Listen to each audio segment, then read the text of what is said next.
VW dibagi dengan volume total tanah kalikan 100%. Kemudian untuk memberikan gambaran mengenai parameter-parameter tadi, bisa kita lihat contoh di bawah ini. Pada kondisi tanah di lapangan, tanah mempunyai volume 10 cm3 dan berat basah 18 gram. Berat tanah kering oven 16 gram. Kemudian diketahui berat jenis tanah 20.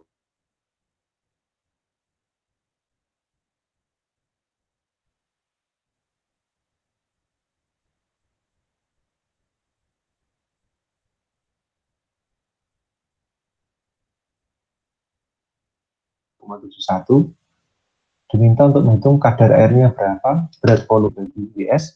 WW-nya didapat dari berat total tanah dikurangi berat kering oven dibagi berat kering oven, ketemu 12,5%.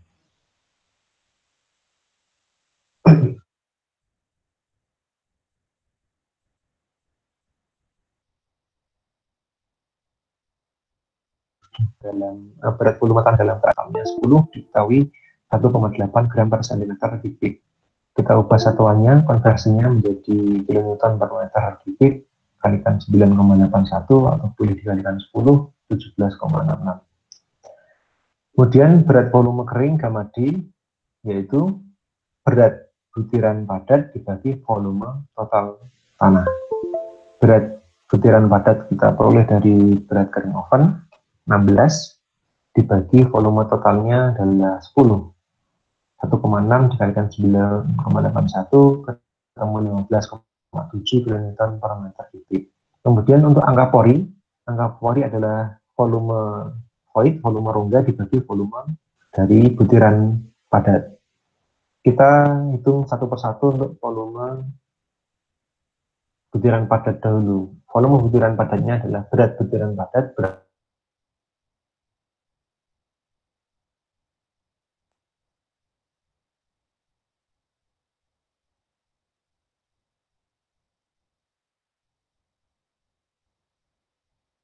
kering oven dibagi GS kalikan gamma air butiran padat. Sedangkan untuk volume void, volume rongganya, volume total kita tahu di dalam soal volume 10 dikurangi 5,9, maka kita peroleh di sini 4,1 cm3.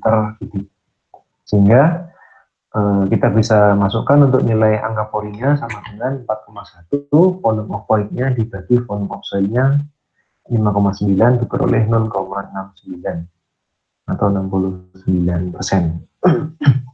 Kemudian untuk porositasnya yaitu N sama dengan angka pori dibagi 1 plus E sama dengan 0,6.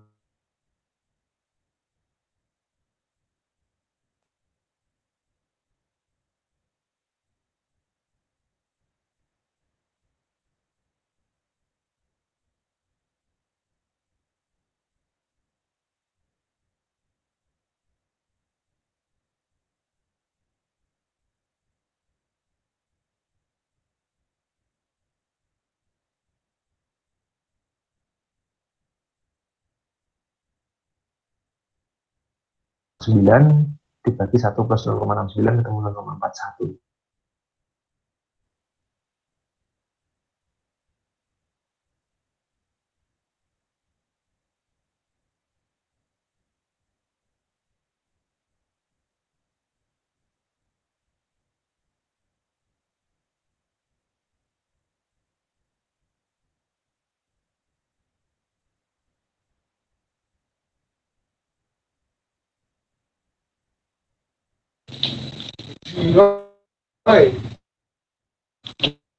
Gimana kabarnya teman-teman?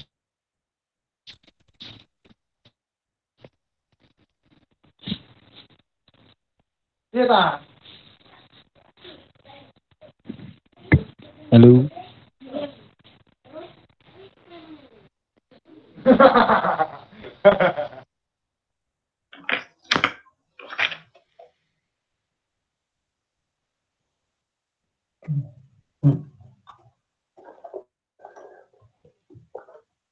Sebentar. Oke. Nah, ini.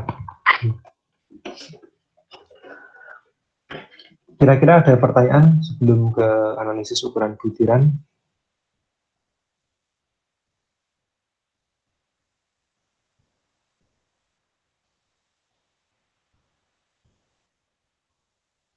Oke, saya lanjutkan nanti sambil jalan. Untuk pertanyaan bisa lewat langsung ataupun bisa lewat ya. Untuk bahasan mengenai subbab analisis ukuran butiran, jadi seperti yang saya sampaikan di subbab awal, yang menjadi penekanan adalah interval dari ukuran butiran dari tanah yang kita teliti atau yang kita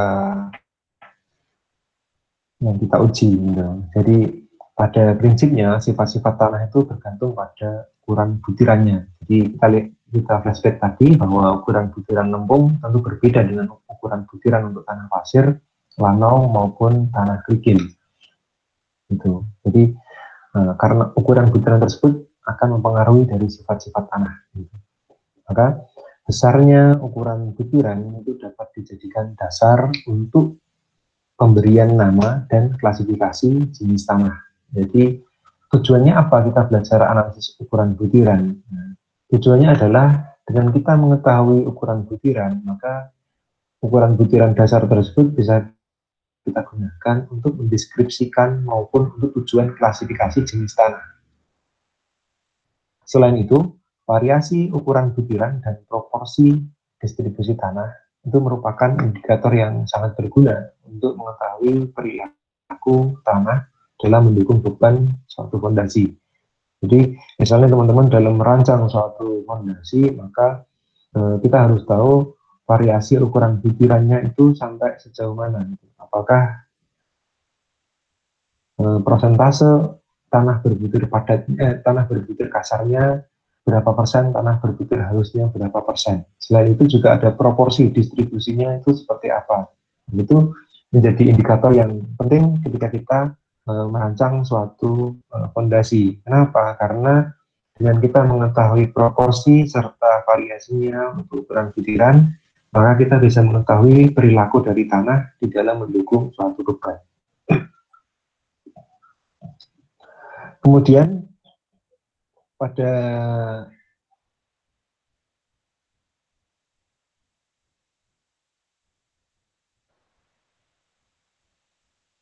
gambar 4 kita bisa melihat ini dari nomor 270 dengan lubang yang terkecil 0,053 mm, sedangkan untuk saringan yang paling kecil nomornya nomor 3 dengan diameter lubangnya 6,35 mm. Jadi nomor saringan ini atau nomor ayakan ini menunjukkan jumlah lubang per lebar 1 inci, yaitu 2,54. Jadi kalau semakin besar nomor saringannya, maka diameternya akan semakin kecil. Sedangkan begitu juga sebaliknya, ketika nomor saringannya semakin kecil, maka diameter lubangnya dia akan semakin besar. Gitu. Jadi sebelum kita menuju ke proses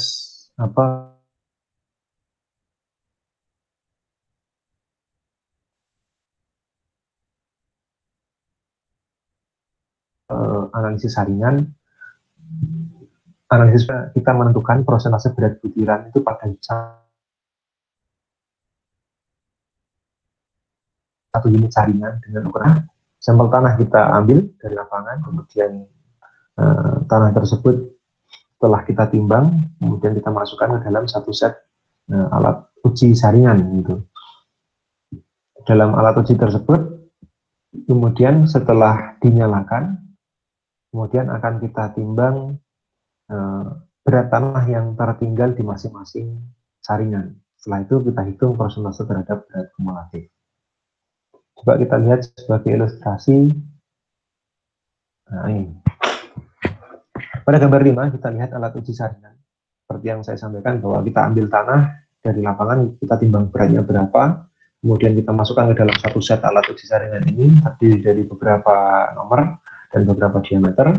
Kemudian setelah itu alat kita nyalakan, baik bisa secara manual maupun otomatis tergantung penggunaan kita. Kemudian sekitar 15 menit alat akan bergetar atau bergoyang. Kemudian setelah itu kita timbang berat tanah yang tertinggal di masing-masing saringan. Setelah kita timbang, kita tahu beratnya, maka selanjutnya adalah kita hitung prosentase terhadap berat kumulatif tanah. Itu merupakan uji dari analisis saringan. Selanjutnya, apabila tanah terdiri dari berbagai macam ukuran butiran, oke, sebelum kita menginjak pada ini ya, mengenai ukuran butiran pada tanah, maka kita harus tahu bahwa tanah itu ada dua istilah yang kita kenal ya. Jadi ada tanah yang berupa tanah berbutir kasar dan tanah berbutir halus gitu. Jadi apabila tanah terdiri dari berbagai macam ukuran butiran, ukuran butirannya dia bervariasi, baik misalnya pasir bercampur dengan kerikil, bercampur dengan macam-macam bervariasi, maka tanah tersebut akan lebih padat dan lebih stabil dibanding dengan tanah dengan ukuran butiran yang seragam. Gitu. Maka tanah untuk kondisi seperti ini termasuk tanah dengan gradasi yang baik. Jadi kalau kita punya tanah ukuran butirannya macam-macam, ada yang paling gampang ilustrasinya ada yang besar kecil itu, ketika tanah tersebut kita padatkan, maka dia akan lebih padat karena ruang-ruang di antara rongga itu akan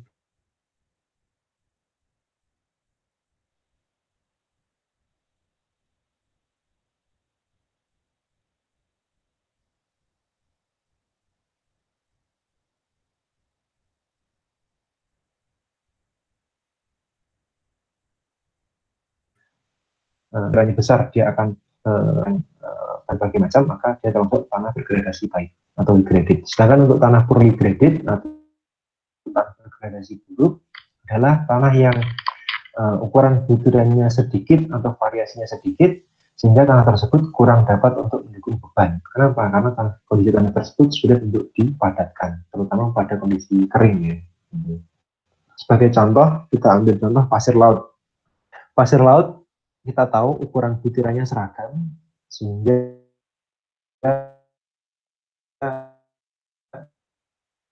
sulit untuk antar butirannya itu tidak bisa tertutup secara sempurna karena ukuran butirannya yang hampir-hampir sama. Maka pasir laut itu tidak dapat digunakan untuk keperluan pembebanan maupun urukan tanah karena pasti tidak bisa mendukung beban. Gitu. Di samping juga faktor pasir laut secara kimiawi juga memang tidak cocok untuk keperluan urukan ataupun untuk pembebanan. Gitu. Ini untuk pasir lautnya. Kemudian untuk mengetahui proporsi distribusi butiran, maka di dalam analisis ukuran butiran kita mengenal uji laboratorium berupa uji analisis saringan atau uji ayakan, atau kita kenal dengan istilah sieve analysis, dan yang kedua adalah uji sedimentasi atau uji hidrometer. Gitu.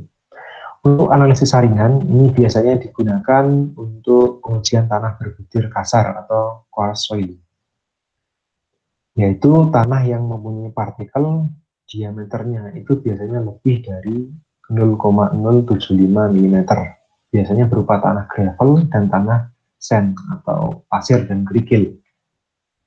Kemudian uji yang kedua yaitu uji sedimentasi atau uji hidrometer. Uji hidrometer ini biasanya dilakukan untuk menguji bagian halus dari tanah berbutir kasar yang kita uji di uji analisis saringan.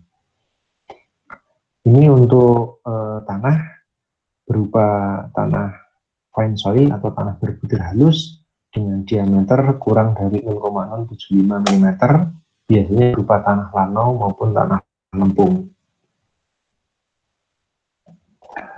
Kemudian di dalam analisis ukuran butiran nanti kita mengenal istilah D10, D30 maupun D60. Jadi D10 ini didefinisikan sebagai ukuran efektif atau effective size. Artinya apa? Misalnya kita mengenal istilah D10 sama dengan 0,5 mm, yaitu 10% dari berat butiran total itu mempunyai diameter kurang dari 0,5 mm. Misalnya kita ambil milimeter, artinya bahwa 30% dari berat butiran total berdiameter kurang dari 10 mm. Nah, kira-kira itu untuk lebih jelasnya coba kita lihat pada halaman selanjutnya.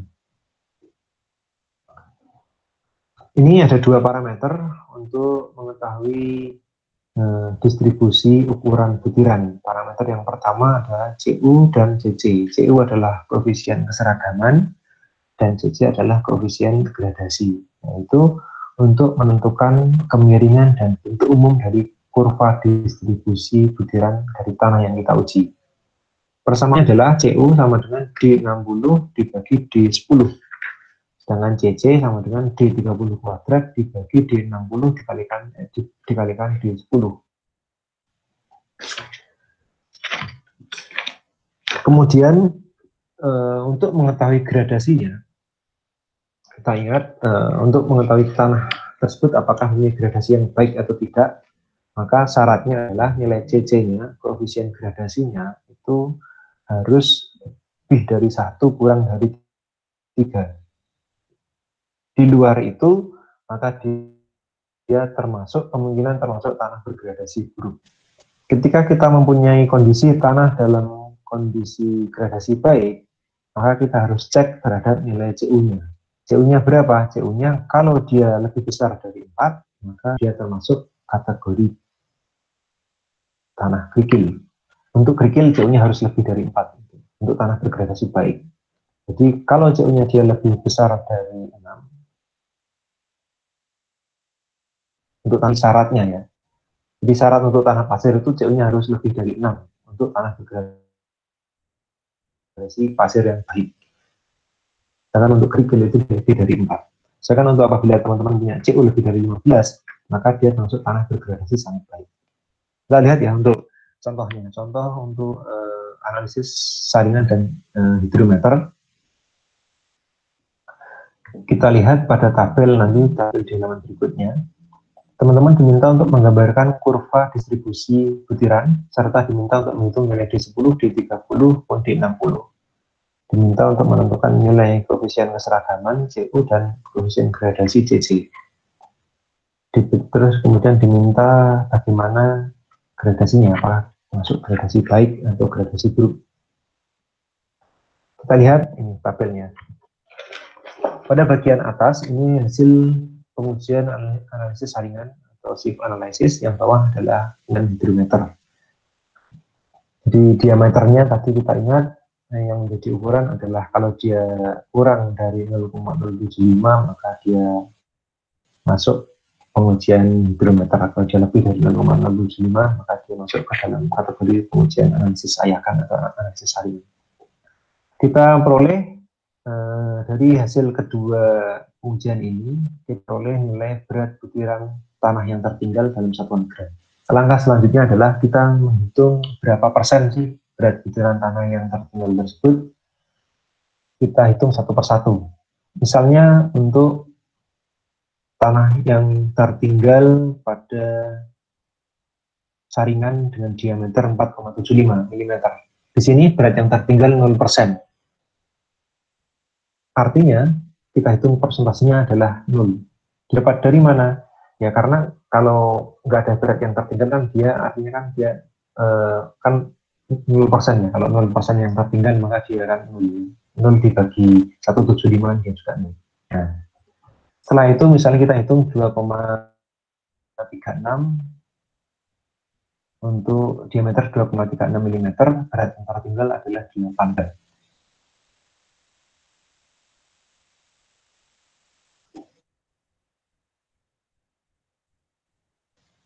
Menghitung persentase berat yang tertinggal, kita bisa hitung 6,29 diperoleh dari 11 gram berat yang tertinggal dibagi berat kumulatif ketemu 6,29. Terus bagaimana untuk menghitung persentase butiran yang lolos?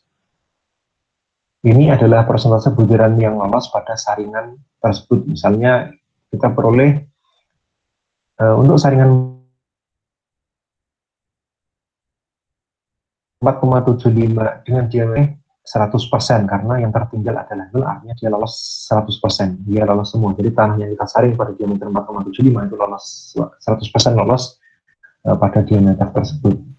Ini yang saya ambil contoh untuk tanah pada untuk saringan diameter 0,60 mm, yaitu berat butiran yang lolos 91,43 dikurangi 6,29 ketemu 5,14%. Kita hitung semua untuk semua jenis saringan, semua diameter, maka kita bisa plotkan ke dalam sebuah grafik. Kita lihat pada grafik berikut ini. Pada sumbu X ini ada ukuran butiran, sumbu Y ada persentase yang lolos. Jadi kita plotkan ukuran butiran yang kita plotkan ke dalam sumbu X, ini dalam skala logaritmik, satuannya milimeter, kemudian untuk persentase yang lolos diplotkan sehingga kita memperoleh kurva seperti ini.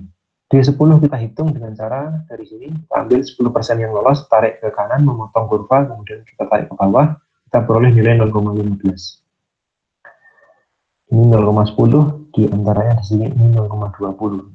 Jadi di antara ini sekitar 0,15. Kemudian untuk D30, di sini 30% kita tarik ke kanan memotong kurva, kemudian kita tarik ke bawah, kita peroleh 0,19. Cara yang sama berlaku untuk D60. Langkah berikutnya kita menghitung koefisien gradasi sama koefisien CC, keseragaman. Untuk nilai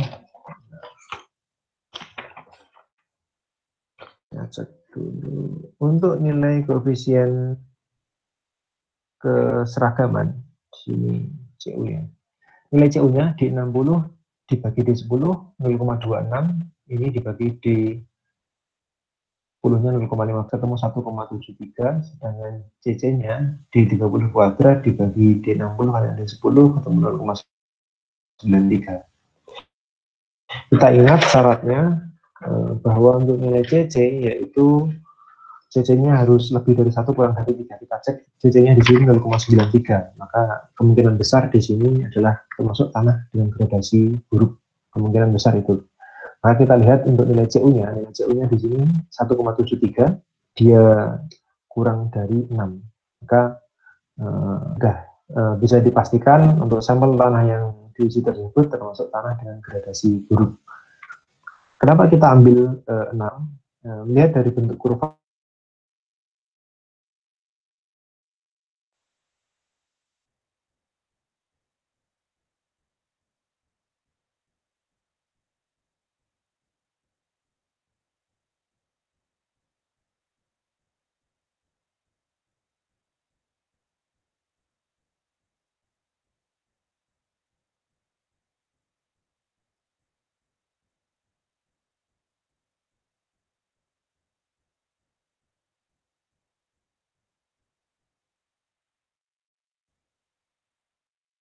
maka sesuai dengan ukuran butiran batas interval antara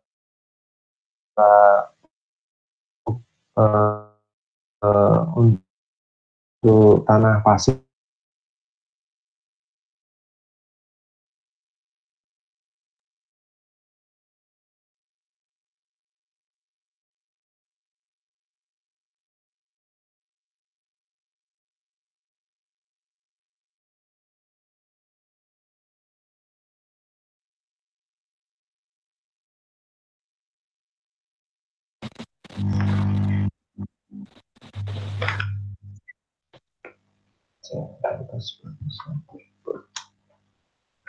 Oke, kita lanjut sebentar untuk batas-batas waterpark yang kemarin kita tidak kosong. Ini coba kita kejar supaya bersama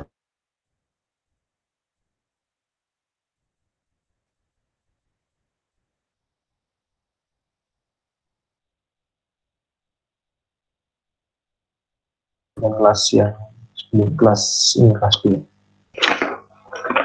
Oke, untuk batas atas. Jadi suatu hal yang penting dari tanah berbutir halus adalah sifat plastisitasnya. Jadi plastisitas merupakan karakteristik penting pada tanah berbutir halus yang menggambarkan kemampuan tanah dalam menyesuaikan perubahan bentuk pada volume.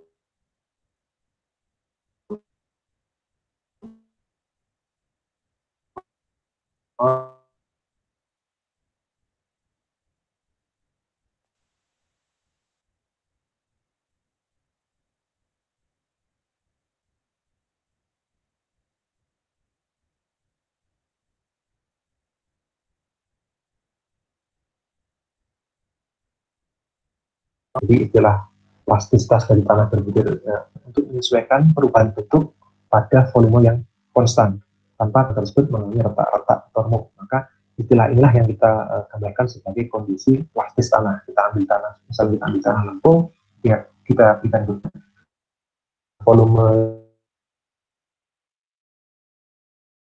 itu mengalami retak-retak atau remuk atau tidak. Itu untuk menggambarkan tanah ini plastis atau tidak. Kita kan bisa membedakan ini tanah lempung dan pasir, maka tanah lempung itu termasuk dalam kategori tanah yang mempunyai plastisitas tinggi, artinya dia mampu mengalami perubahan bentuk, volumenya tetap tanpa mengalami rata-rata. Inilah yang disebut kondisi plastisitas suatu tanah. Sedangkan tanah pasir kan tentu beda.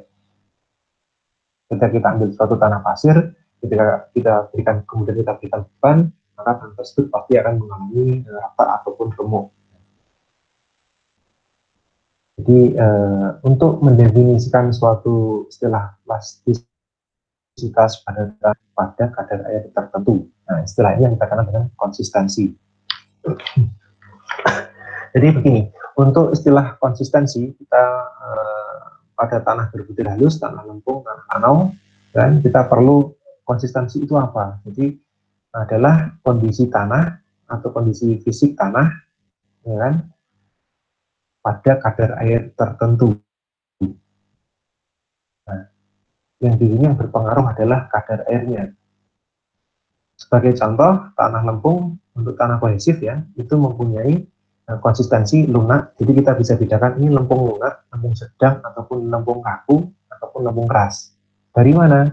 Ataupun yang berpengaruh apa? Yang berpengaruh di sini adalah kadar air dari suatu tanah. Misal mungkin kalau kadar airnya tinggi, maka kemungkinan besar tanah tersebut masuk kategori tanah lempung lunak. Nah, jadi konsistensi adalah kedudukan fisik tanah pada kadar air tertentu, itu yang kita kenal dengan istilah konsistensi. Nah, istilah dari penggambaran batas-batas konsistensi tersebut diberikan oleh Albert Atterberg pada tahun 1911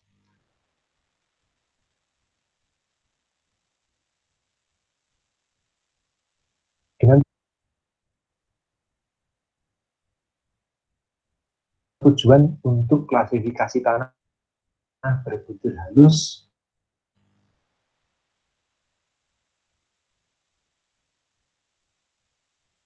yaitu dengan cara mempertimbangkan. Albert Atterberg itu memberikan cara bagaimana menggambarkan batas-batas konsistensi untuk tanah berbutir halus dengan kadar air tanah yang tersebut. Tanah dapat berbentuk padat, semi padat, plastis, dan padat, plastis, dan cair. Itu kita kenal nanti dengan istilah batas cair,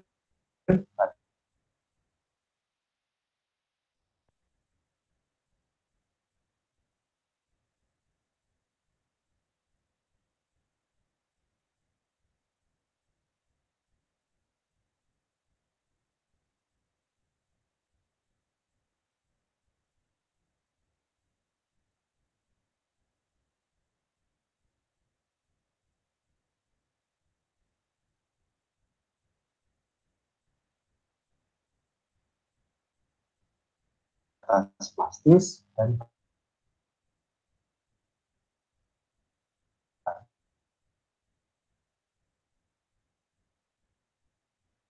batas susul, yaitu liquid limit, plastik limit dan shrinkage limit.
Satu kita catat sampel tanah tersebut merapat sepanjang setengah inci. Misalnya untuk sampel pertama dia merapat pada ketukan ke-18, sampel kedua merapat pada ketukan ke-30, dan seterusnya.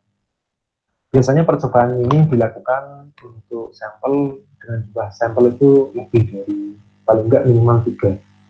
Karena kenapa? Kalau misalnya ada 1, 2 yang sekiranya nilainya diragukan, maka kita bisa menggunakan nilai yang lain.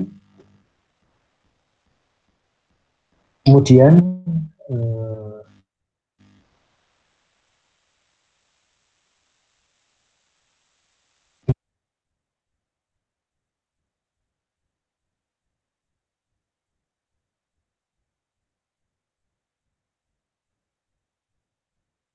yang pertama kita uji dengan alat gravity tadi, kita putar sampai berapa.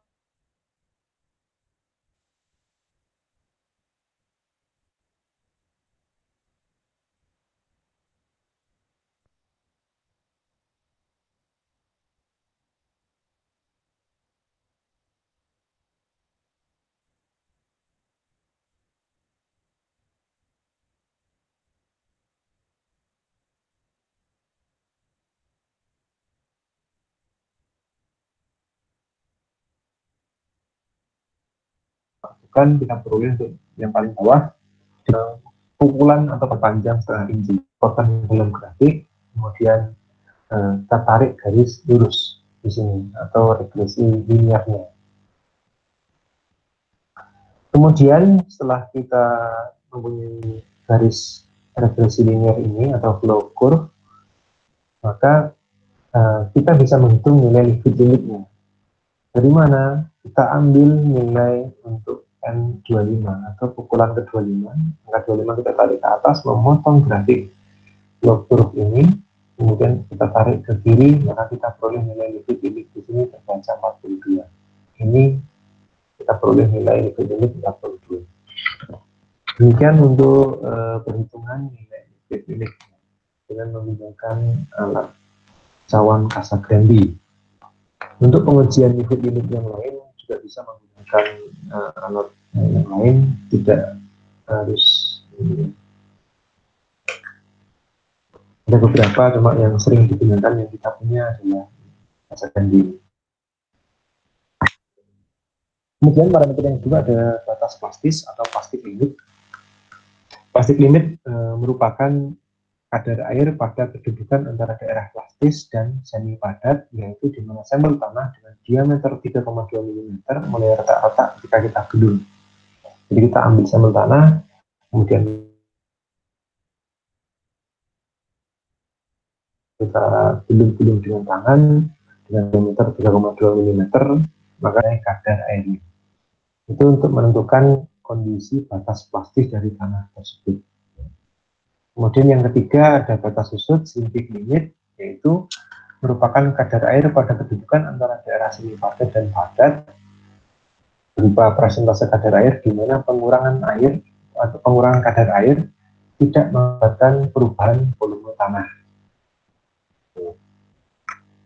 Jadi misalnya percobaannya dilakukan dengan punya cawan diameter 44,4 dan tinggi 12,7 mm. Nah, bagian cawan tersebut kemudian kita lapisi dengan pelumas ya, dengan minyak misalnya, kemudian kita isi dengan tanah dalam kondisi jenuh sempurna. Setelah itu dikeringkan di dalam oven. Ya, setelah di oven, maka volume dari tanah yang kita uji tersebut ditentukan dengan cara mencelupkan ke dalam air paksa. Maka kita bisa menghitung batas susutnya shrinkage limit dengan ini ada persamaannya. Jadi kondisi tanah dalam keadaan setelah susut kita bisa hitung untuk nilai batas susutnya, yaitu berat tanah basah dalam keadaan dalam cawan. Jadi berat tanah basahnya dalam cawan berapa dikurangi berat tanah kering oven. Jadi berat tanah basah dikurangi berat kering oven dibagi berat kering oven dikurangi volume tanah basah dikurangi volume tanah kering oven dibagi dengan berat tanah kering oven dikalikan gamma air kalikan 100%. Kita kemudian bisa menghitung untuk nilai shrinkage limit atau batas susutnya. Ini alat pengujiannya sama tadi, dan ada air laksanya untuk menentukan volume dari tanah. Setelah kita tahu ketiga batas tersebut, maka kita sudah punya nilai batas cair liquid limit, kita punya nilai plastik limit, kemudian kita bisa menghitung shrinkage limit atau batas susut dari tanah. Maka selanjutnya kita bisa menghitung indeks plastisitas tanah, yaitu seberapa plastis tanah tersebut. Didefinisikan sebagai selisih antara batas cair liquid limit dengan batas plastis limit, yang merupakan interval di mana kadar air yang berpengaruh pada tanah yang masih bersifat plastis ya. Jadi prinsipnya begini, indeks plastisitas itu merupakan interval kadar air dari tanah yang bersifat plastis ya. Jadi seberapa plastis tanah tersebut, itu parameternya adalah kadar air didapat, yaitu liquid limit batas cair dikurangi dengan plastik limit batas plastisnya berapa. Artinya jika jika nilai PI-nya tinggi, maka tanah itu banyak mengandung butiran halus atau tanah berupa butiran lempung. Kalau nilai PI-nya tinggi, artinya nilai batas cairnya tidak tinggi. Tetapi jika PI-nya rendah, maka berkurangnya kadar air itu mengakibatkan tanah tersebut menjadi kering. Gitu. Kalau nilai PI-nya rendah, ya, kalau kadar air kita kurangi, maka tanah tersebut akan kering.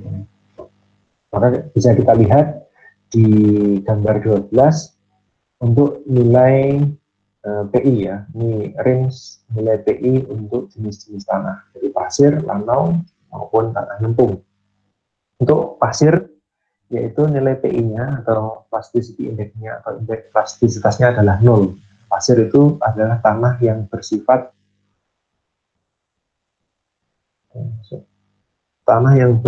non-plastis. Jadi perlu diingat teman-teman bahwa pasir yang bersifat non-plastis atau dia tidak mempunyai plastisitas pasir. Kita ambil, kita gulung-gulung pun dia tidak akan bisa membentuk gulungan, dia pasti akan langsung retak. Beda dengan tanah lempung, dia lempung termasuk tanah dengan plastisitas tinggi, yaitu nilainya dia lebih dari 17. Di antara pasir dan lempung, di sini ada tanah lanau mempunyai nilai PI dia kurang 7, termasuk kategori plastisitas rendah. Ini tanah lanau. Adapun tanah lempung yang bercampur lanau, dia biasanya mempunyai 17 dengan kategori plastisitas sedang. Untuk kohesinya untuk tanah pasir ini seharusnya bersifat non kohesif. basis artinya bersifat non kohesif, sedangkan untuk tanah lempung bersifat kohesif.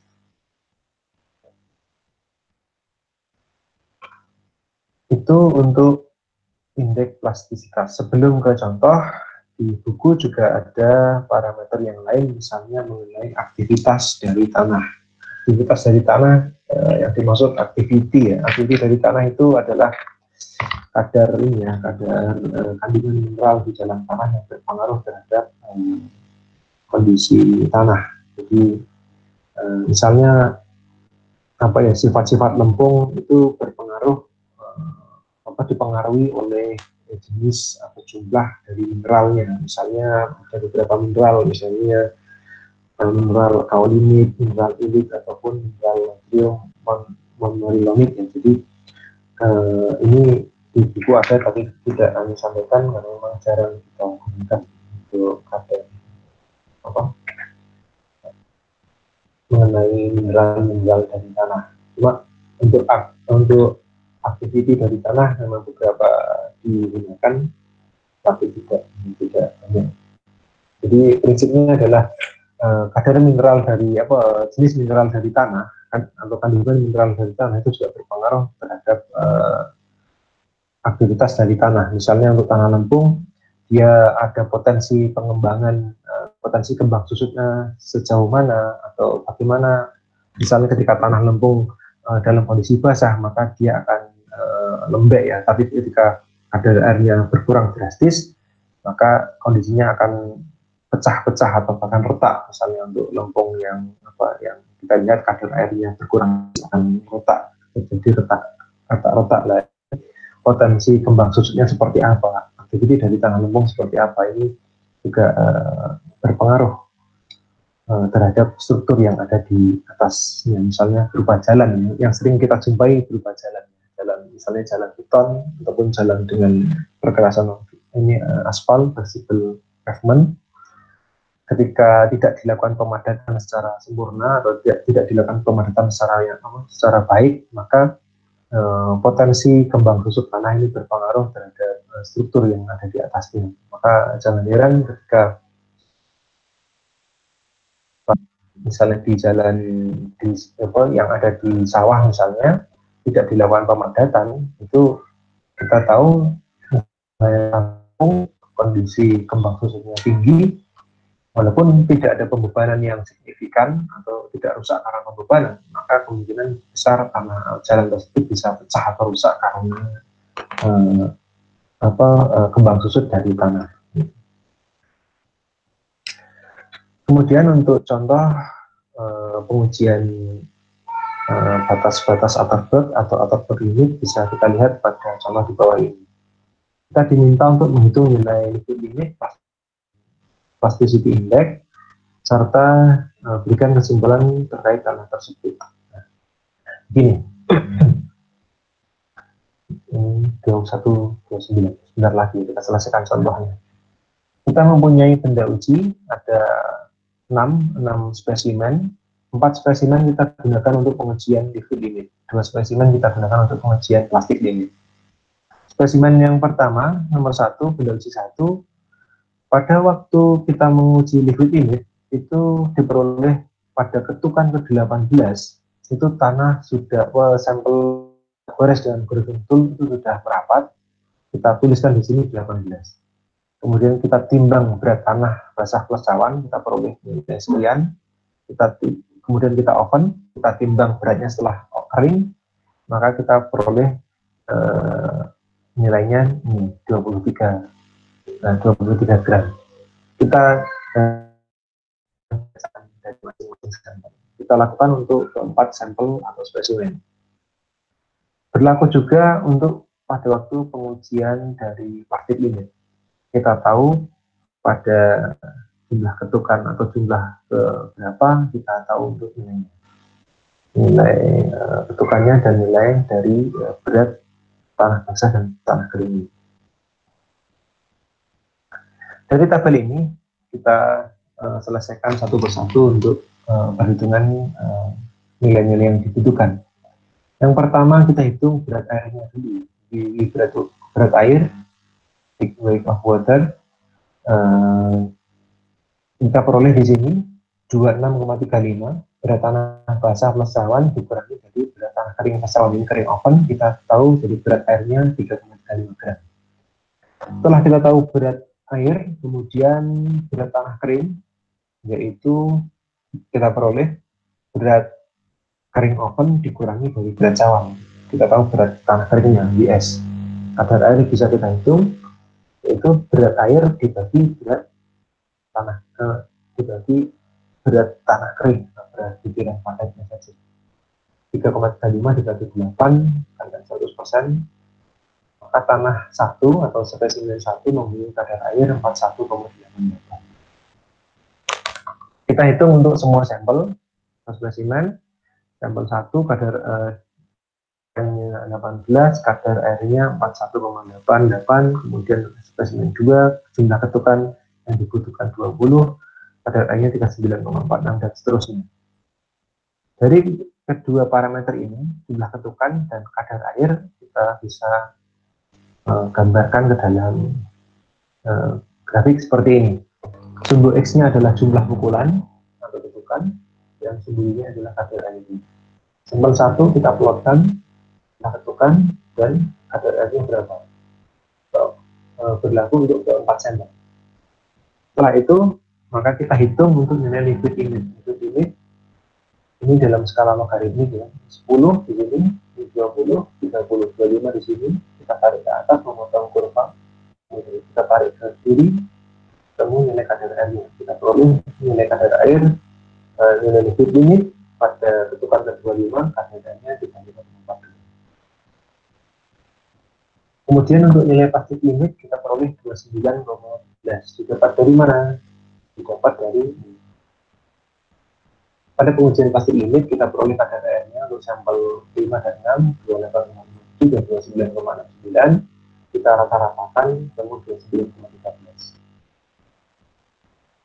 Kita tahu nilai NL dan BL, maka kita bisa menghitung nilai PI-nya. PI-nya berapa? NL dan BL 3542 dibanding 29,14, 6,2%. Artinya tanah tersebut mempunyai sifat plastik kohesif karena nilai kecil. Nilai kenapa? Dia kurang dari 7, maka dia termasuk kategori tanah dengan plastisitas rendah dan sedikit kohesif. Kemungkinan besar tanah ini adalah tanah. Demikian untuk batas-batas Atarberg atau Atarberg limit. Ada pertanyaan?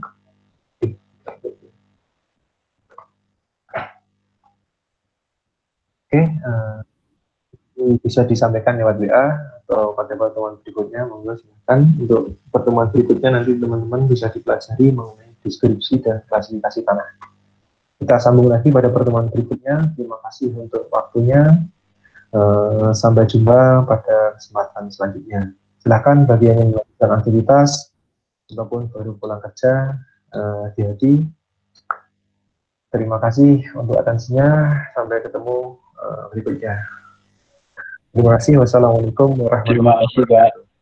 Waalaikumsalam warahmatullahi wabarakatuh. Waalaikumsalam warahmatullahi wabarakatuh. Teman-teman jangan lupa absen di Siman. Iya, Pak. Iya, Pak.